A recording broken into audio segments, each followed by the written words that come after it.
hakikat bahasa. Bahasa bukan sekadar deretan yang terbit daripada artikulasi. Bahasa bukan sekadar deretan aksara yang ternukil mewakili suara. Bahasa bukan sekadar yang terpanggah oleh indera, oleh telinga, dan oleh mata. Bahasa sesungguhnya cerminan akal budi, pancaran diri dan pekerti, asas jati diri, paksi makna diri. Bahasa jusuk diri yang hakiki, ternurani pada akal yang rohani, ditaruh pada jasad belum bersemadi, menjadi antara khalik dan makhluk berkomunikasi tentang ketuhanan Tuhan dan adat bersaksi. Tentang ketuhanan Tuhan, anak Adam bersaksi.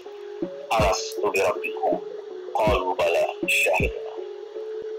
Maka itu salah dipersempit gagasan bahasa pada lambang-lambang yang arbitrar.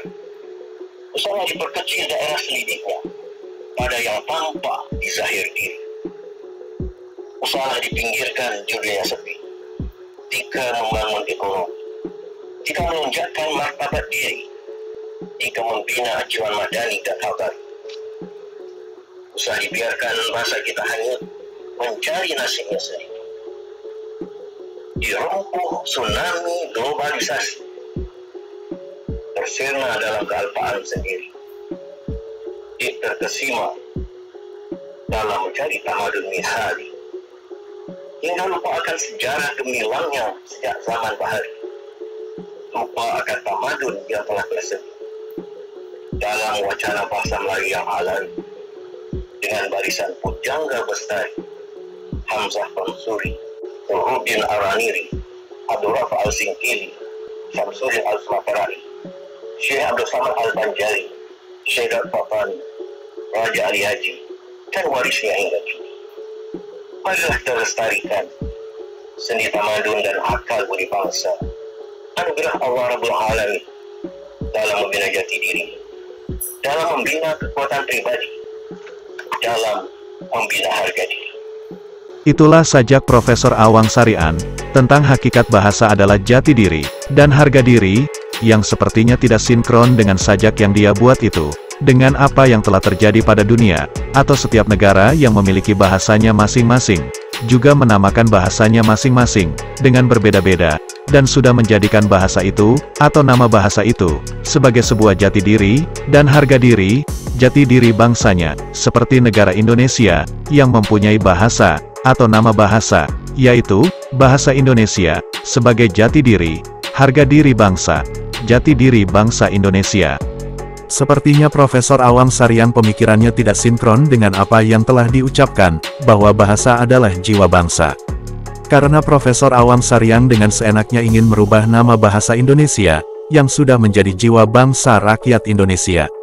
Dan Profesor Awang Sarian berkata, kenapa tidak boleh bertukar nama atau diberi nama Melayu di depan nama bahasa Indonesia, menjadi bahasa Melayu Indonesia. Profesor Awang Sarian selalu berkata, ia berkata, bahwa bahasa adalah jiwa bangsa. Apakah Profesor Awang Sarian tidak tahu bahwa bahasa Indonesia adalah jiwa bangsa rakyat Indonesia, yang nama bahasa Indonesia itu tidak bisa dirubah-rubah lagi? Karena sudah menjadi jiwa bangsa seluruh rakyat Indonesia, itu sudah jelas, seluruh rakyat Indonesia menolak dan mengecam. Bukan hanya Menteri Pendidikan Indonesia atau pengurus Badan Bahasa Indonesia yang menentang pemberian nama itu, tapi seluruh rakyat Indonesia pun turut menolak dan mengecam. Bahwa itu sama saja menghina dan tidak menghormati negara Indonesia, karena nama bahasa Indonesia itu sudah tercantum dalam undang-undang negara. Jika merubah nama bahasa Indonesia, berarti harus merubah undang-undang. Pemerintahan Indonesia tidak sama dengan pemerintahan Malaysia, yang dengan mudahnya mengganti nama bahasa nasional, atau bahasa resmi. Bahasa Indonesia tetap bahasa Indonesia, karena nama bahasa Indonesia adalah sebagian jiwa bangsa seluruh rakyat Indonesia. Harga diri bangsa, jati diri bangsa Indonesia. Itulah ketidaksinkronan Profesor Awang Sarian, dan seperti kurang literasi dalam mengartikan bahasa adalah jiwa bangsa. Mungkin Profesor Awang Sarian pikir, hanya Malaysia sajalah yang mempunyai pedoman bahasa adalah jiwa bangsa. Itulah yang membuat orang-orang Indonesia menganggap Profesor Awang Sarian adalah profesor yang bodoh. Dan ternyata ada pula Profesor Malaysia yang menentang ucapan Profesor Awang Sarian, yaitu Profesor Dr. M. Kamarudin Said. Dia berkata selama negara Malaysia memakai nama Melayu pada bahasanya, selama itu pula Indonesia akan menentang, menolak atau tidak setuju jika menyinggung tentang kerjasama bahasa, yaitu Mabim. Kerjasama bahasa itu sekarang ini telah gagal. Indonesia tidak mau lagi. Jika dahulu negara Malaysia masih memakai bahasa Malaysia, Indonesia masih bisa menerimanya, tapi sekarang tidak, karena ada label Melayu, dan bahasa Indonesia pun turut diberi label Melayu. Jelas Indonesia pasti akan menolak. Kenapa tidak Malaysia saja yang mengganti nama bahasa Melayu dengan nama bahasa Malaysia?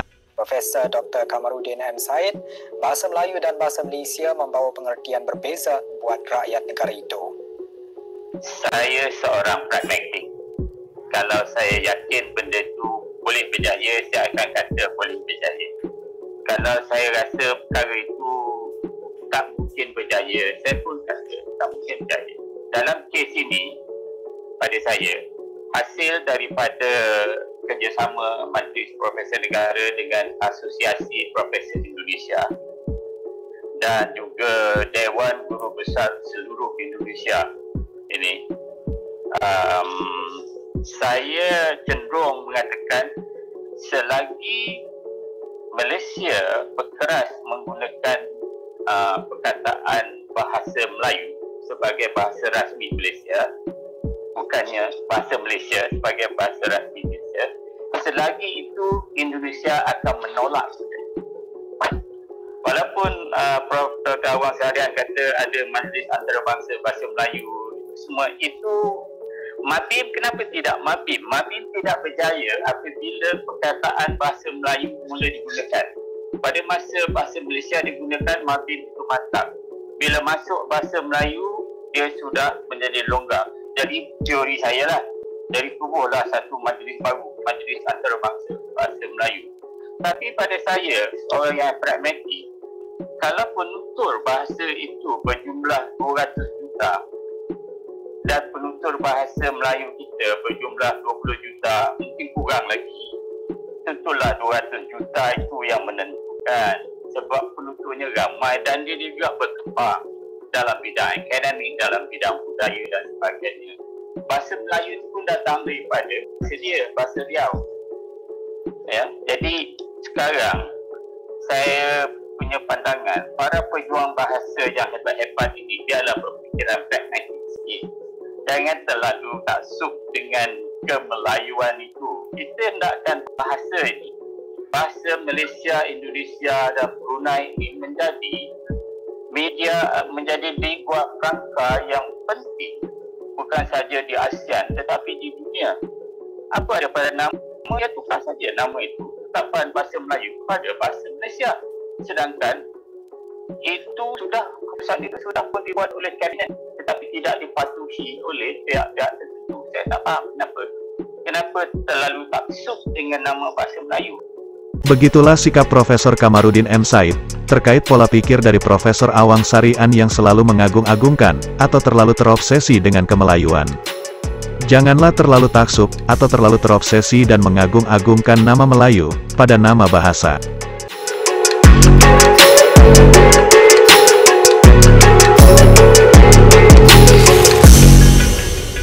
Cukup sekian pembahasan dari kami. Terima kasih, sampai jumpa lagi.